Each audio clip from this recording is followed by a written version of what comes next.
السلام علیکم۔ دنیا کا سب سے بڑا گناہ کیا ہے؟ کیا جھوٹ ہے؟ کیا چوری یا کسی کا دل توڑ دینا؟ نہیں، اسلام میں سب سے بڑا گناہ ہے شرک۔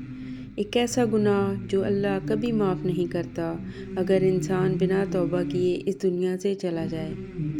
لیکن افسوس کی بات یہ ہے، بہت سے لوگ انجانے میں ہی شرک کر بیٹھتے ہیں، کبھی کسی چیز کو زیادہ امپورٹنس دے کر، کبھی اللہ کے سوا کسی اور پر زیادہ بھروسہ کر کے۔ آج کی اس ویڈیو میں ہم سمجھیں گے کہ شرک کیا ہے، یہ اتنا ڈینجرس کیوں ہے، اور ہم اپنی زندگی کو اس سے کیسے بچا سکتے ہیں، کیونکہ ایمان کی حفاظت سب سے زیادہ ضروری ہے۔ انسان کا سب سے پہلا عقیدہ توحید ہے، لیکن جیسے جیسے خلق خدا میں اضافہ ہوتا گیا، ویسے ویسے لوگ عقیدہ توحید کو بھول کر گمراہی میں پڑنے لگے۔ اس کے بعد شرک کا آغاز اس طرح ہوا کہ کچھ لوگوں نے اپنے نیکوکار اسلاف کی یاد باقی رکھنے کے لیے ان کے بت بنا لیے تھے، اور ان بتوں سے اس طرح عقیدت کا اظہار کرتے جیسے زندہ لوگوں سے کیا کرتے تھے۔ اسی عقیدت نے بڑھتے بڑھتے پرستش کی شکل اختیار کر لی۔ اعتقاد میں جب مزید کمزوری آ گئی تو انسان ہر خوبصورت، طاقتور یا ہیبت ناک شے کو دیکھ کر اسے دیوتا کا نام دینے لگا اور اس کی بڑائی کو تسلیم کرنے لگا۔ مثلاً سورج، چاند، آگ اور سمندر کو دیوتاؤں کی فہرست میں شامل کیا جانے لگا۔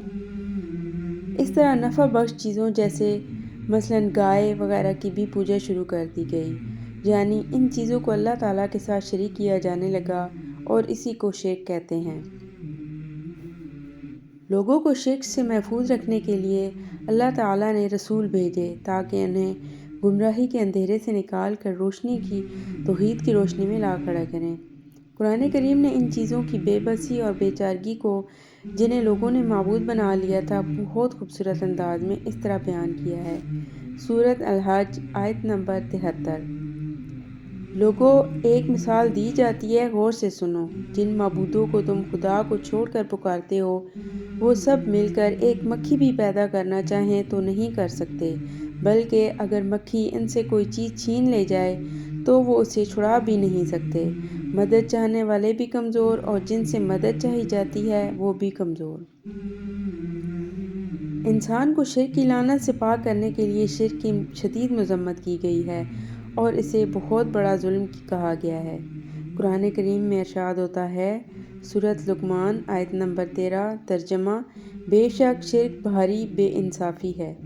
ایک اور جگہ اللہ تعالیٰ فرماتے ہیں، سورۃ النساء آیت نمبر 48، ترجمہ: بے شک اللہ تعالیٰ نہیں بخشتا اس کو جو اس کا شریک کرے، اور بخشتا ہے اس سے نیچے کے گناہ جس کے چاہے۔ اب اس وضاحت سے یہ بات اچھی طرح سمجھ میں آ گئی ہوگی کہ شرک کے لغوی معنی حصہ داری اور ساجھے پن کے ہیں، اور دین کی اصطلاح میں شرک کا مفہوم یہ ہے کہ اللہ تعالیٰ کی ذات، صفات یا صفات کے تقاضوں میں کسی کو بھی اس کا حصہ دار یا ساجھے دار ٹھہرایا جائے۔ یعنی اس طرح شرک کی 3 اقسام ہوئیں: ذات میں شرک، صفات میں شرک، صفات کے تقاضوں میں شرک۔ ذات میں شرک سے کیا مراد ہے؟ ذات میں شرک سے مراد یہ ہے کہ اللہ تعالیٰ کی حقیقت میں کسی کو شریک ٹھہرانا۔ ذات میں شرک کی عملی صورتیں یہ ہیں: کسی کو اللہ تعالیٰ کا ہم جنس قرار دیا جائے، کسی کو اس کا باپ یا اس کی اولاد سمجھ لیا جائے، یہ مان لیا جائے کہ اللہ تعالیٰ کسی اور ہستی کے ساتھ مل کر ایک قالب ہو گیا ہے، یہ تصور کر لیا جائے کہ اللہ تعالیٰ کسی مخلوق کی شکل اختیار کر کے نمودار ہوا کرتا ہے، یعنی کوئی مخلوق اس کا اوتار ہو سکتی ہے۔ مثلاً اہل عرب فرشتوں کو اللہ تعالیٰ کی بیٹیاں اور جنوں کو اس کی ذات برادری سمجھتے تھے۔ اسی طرح عیسائی حضرت مسیح علیہ السلام کو اللہ تعالیٰ کا اکلوتا بیٹا اور اس کا جسمانی روپ قرار دیتے تھے۔ یہ سب شرک فی الذات کی صورتیں ہیں۔ اللہ تعالیٰ نے ان سب باتوں کی نفی اس طرح فرمائی ہے، سورۃ اخلاص: لم یلد ولم یولد، اس کی کوئی اولاد ہے اور نہ وہ کسی کی اولاد ہے۔ اب صفات میں شرک سے کیا مراد ہے؟ صفات میں شرک سے مراد یہ ہے کہ اللہ تعالیٰ جن صفات کا مالک ہے، ان میں سے کوئی صفت کسی اور میں بھی مان لی جائے، اور اسی معنی و مفہوم میں مان لی جائے جس معنی و مفہوم میں وہ اللہ تعالیٰ کے اندر پائی جاتی ہے۔ مثال کے طور پر، علم اللہ تعالیٰ کی صفت ہے، جس کا مطلب یہ ہے کہ وہ ہر کھلی اور چھپی بات سے واقف ہے۔ اس کے غائب اور حاضر میں قطعاً کوئی فرق نہیں ہے۔ حال، ماضی اور مستقبل اس کے لیے یکساں حیثیت رکھتے ہیں، اس لیے کہ وہ ان تینوں زمانوں سے اس طرح واقف ہے جس طرح کے زمانہ حال سے۔ اب کوئی یہ کہے کہ فلاں مخلوق بھی ہر بات جانتی ہے تو یہ شرک فی الصفات ہوگا۔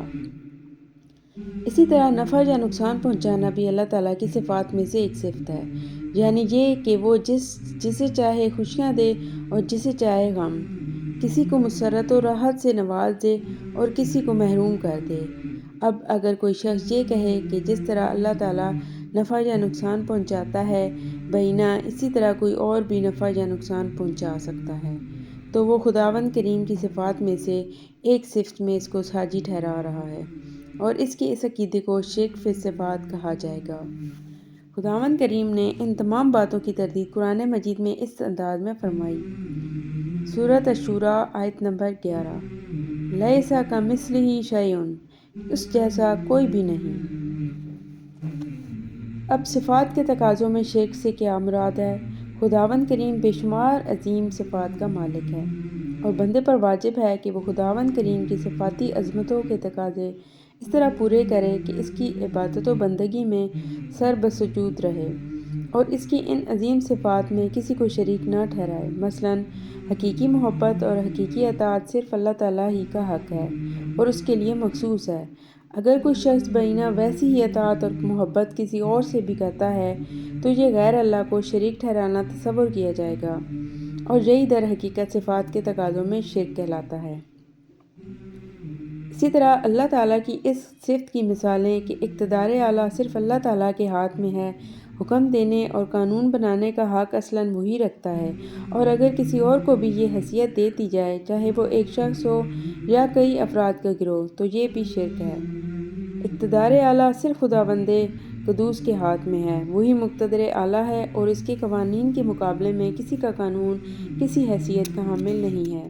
قرآن مجید میں ارشاد ہوتا ہے، سورہ بنی اسرائیل آیت نمبر 23، تم لوگ کسی کی عبادت نہ کرو مگر صرف اس کی۔ ایک اور آیت میں ہے، سورہ یوسف آیت نمبر 40، ان الحکم الا للہ، حکومت نہیں ہے کسی کی سوائے اللہ کے۔ سورۃ المائدہ آیت نمبر 44، ترجمہ، جو لوگ اللہ تعالیٰ کے نازل کردہ قانون کے مطابق فیصلہ نہ دیں وہی کافر ہیں۔ تمام تعریفیں صرف اللہ ہی کے لیے ہیں۔ اس قادر مطلق نے ہمیں بے شمار انعام و اکرام سے نوازا ہے، ان نوازشوں کے لیے ہم اس کا جتنا بھی شکر بجا لائیں کم ہے۔ شکر بجا لانے کی یہ صورت کافی نہیں کہ زبان سے کہہ دیا الحمدللہ، بلکہ دل شکر کے جذبات سے معمور ہو اور عمل سے بھی اس بات کا ثبوت دیا جائے۔ یہ بات ہمیشہ یاد رکھنی چاہیے کہ شرک صرف یہ نہیں کہ بتوں کی پوجا کی جائے، بلکہ یہ بھی شرک کی ایک صورت ہے کہ ہم ہر چھوٹی بڑی حاجت کے سلسلے میں خداوند کریم کے سوا کسی دوسرے سے حاجت روائی چاہیں۔ یہ بات ہمیشہ یاد رکھنی ضروری ہے کہ خدا اور بندے کے درمیان کسی واسطے کی ضرورت نہیں۔ ہم براہ راست اس سے مانگیں وہ عطا فرمائے گا، کیونکہ وہ تو ہماری شہرگ سے بھی زیادہ قریب ہے۔ بندہ اسے پکارے وہ فوراً پکار سنتا ہے، وہی مسبب الاسباب ہے۔ لیکن آج بھی کئی لوگ گمراہی کا شکار ہو کر زبانی طور پر تو اللہ تعالیٰ پر ایمان رکھتے ہیں، لیکن عملاً اپنی صحت، بیماری، روزگار اور اولاد کے علاوہ دیگر مسائل بھی اللہ کے بندوں کے سامنے اس عاجزی اور امید سے پیش کرتے ہیں جیسے وہ حاجت روا ہوں۔ انسان کی اس کمزوری کا بیان اللہ تعالیٰ نے یوں بیان فرمایا، سورہ یاسین آیت نمبر 74-75، ترجمہ، اور انہوں نے خدا کے سوا اور معبود بنا لیے ہیں کہ شاید ان سے ان کو مدد پہنچے، مگر وہ ان کی مدد ہرگز طاقت نہیں رکھتے، ان کی فوج ہو کر حاضر کیے جائیں گے۔ ایک دوسری آیت ہے، سورۃ الملک آیت نمبر 21، کون ہے جو تمہیں رزق دے سکتا ہے اگر رحمان اپنا رزق روک لے۔ تو پیارے دوستو، یہ تھیں شرک کی کچھ اقسام۔ اگلی ویڈیو میں ہم اس بات پر بحث کریں گے کہ عقیدہ توحید کے اثرات انسان کی انفرادی زندگی پر کیسے ہوتے ہیں، انشاءاللہ۔ تب تک کے لیے اللہ حافظ۔